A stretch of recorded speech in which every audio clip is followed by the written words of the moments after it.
Pete Hegseth back on Capitol Hill again today. He's been meeting with senators, some quietly preparing for the possibility that President-elect Trump would pick someone else to lead the Department of Defense, while scrutiny grows over Hegseth's accusations of misconduct in various forms. Despite that criticism that's been out there, Hegseth just put out, or maybe because of it, a op-ed in the Wall Street Journal. There's the headline: "I've faced fire before, I won't back down," from Pete Hegseth. We're joined now by Senator Mike Rounds, Republican from the state of South Dakota. He's a member of Senate Armed Services and also the Select Committee on Intelligence.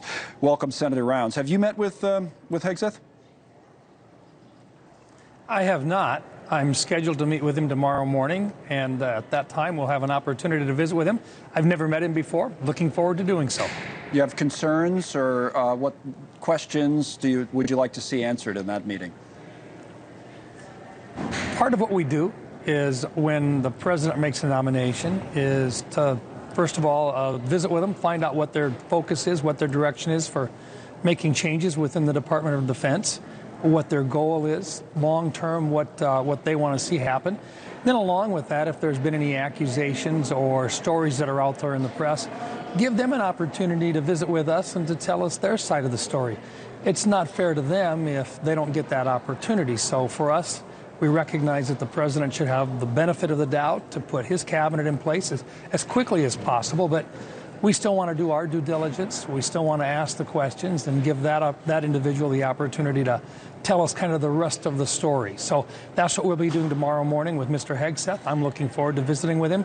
I've never met him before. If he were to confirm the accuracy of many of those stories, although they happened, many of them, years ago, accusations of sexual misconduct, financial mismanagement, and other things, would any of those in and of themselves be disqualifying in your view?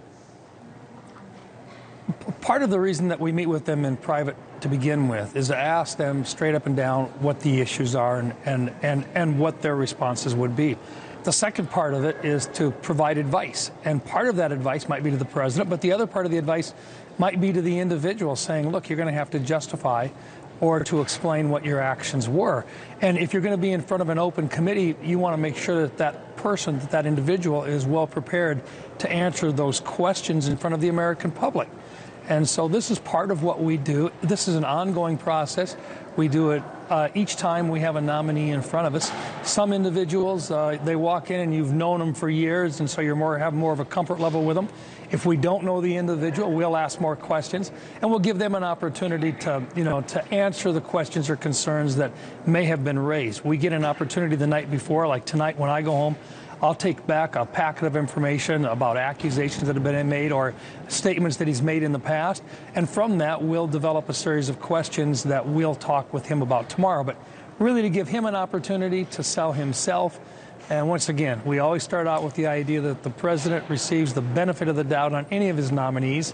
And then we find out whether or not there's any reason why we should provide advice to the president, or perhaps advice to the individual about ways to respond to any accusations that might be out there. What would you say more generally about that role of advice and consent from the United States Senate with this particular president? When he was elected at first for the second time, there were some who said, well, the Senate's just going to be a rubber stamp for Trump. But so far, perhaps that's not the case. What would you say?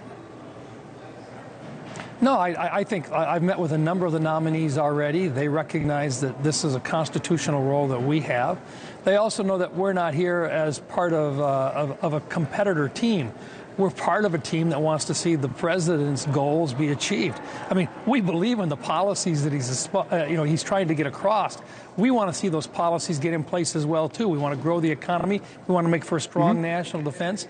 We want those types of policies in place. And we want the right people in place to help the president achieve those. So that's our goal on it. Right. And we start out, once again, provide a benefit of the doubt to the president, but we still have that constitutional role of advice and consent. And in this particular case, if there's questions out there, we want to make sure that this individual knows those questions are out there, and we want to hear from him what his side of the story is. It's just not fair to take only the accusations but not provide that person the opportunity to tell the rest of the story. Let me ask you, Senator, about at least one other position, that being the FBI director, and whether you would like to see a change, which President-elect Trump clearly would like to see a change be made there. But I thought it was interesting the comments you made over the weekend to ABC saying about Chris Wray that I think the president picked a very good man to be the director of the FBI when he did that in his first term. And when we meet with him behind closed doors, I've had no objections to the way that he's handled himself, so I don't have any complaints about the way he's done his job right now. But, you know, as you know, President-elect Trump wants to replace him with Kash Patel. What would you say about Kash Patel? Well, number one, let me just explain. Chris Wray was nominated by President Trump the first time around. I thought he had an excellent choice. In the Intelligence Committee, we get a number of people wearing suits and ties coming in, talking about intel issues.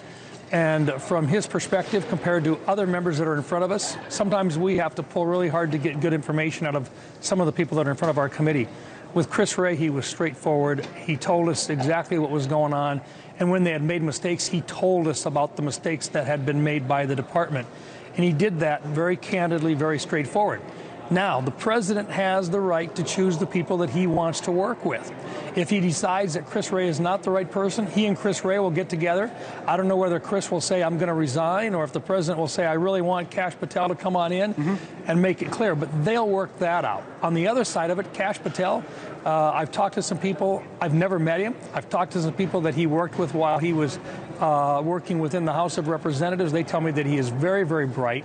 He's a very, very capable individual, but he'll also have to answer those same types of questions that he's going to get in front of an open committee. And this is our opportunity to ask him some of those questions, and he'll have to respond to us, but it'll also provide him a better opportunity to prepare for the open testimonies that he'll have to provide as well.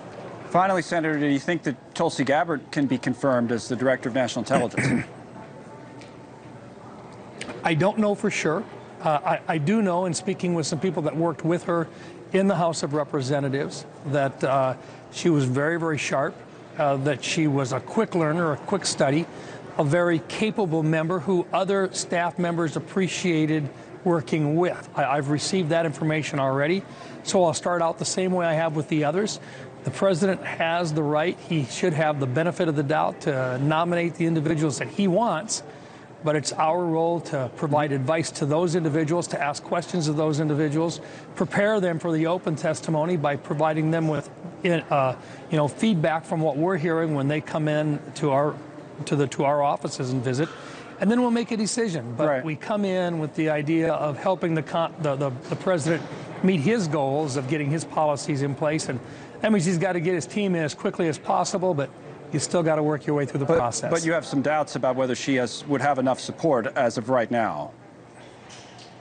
No, I didn't say that at all. What I said is she has the opportunity to lay out in front of her, and the information that I've received so far from individuals that had worked alongside of her when she was working in the House was that she was a very bright individual and that she was a very competent person, asked great questions, and was a participant that was respected in those discussions. So from my point of view, I come in saying, look, the president has chosen someone that he would like to have work with him, and we give him the benefit of the doubt, but she still has to answer the questions that may arise as we get an opportunity to visit with her. I don't think I visit with her until next week, I think. Next week, okay. And Hegseth tomorrow. Senator, thank you very much for all the time today. We appreciate it very much. Absolutely. Senator Rounds with us, Republican from South Dakota.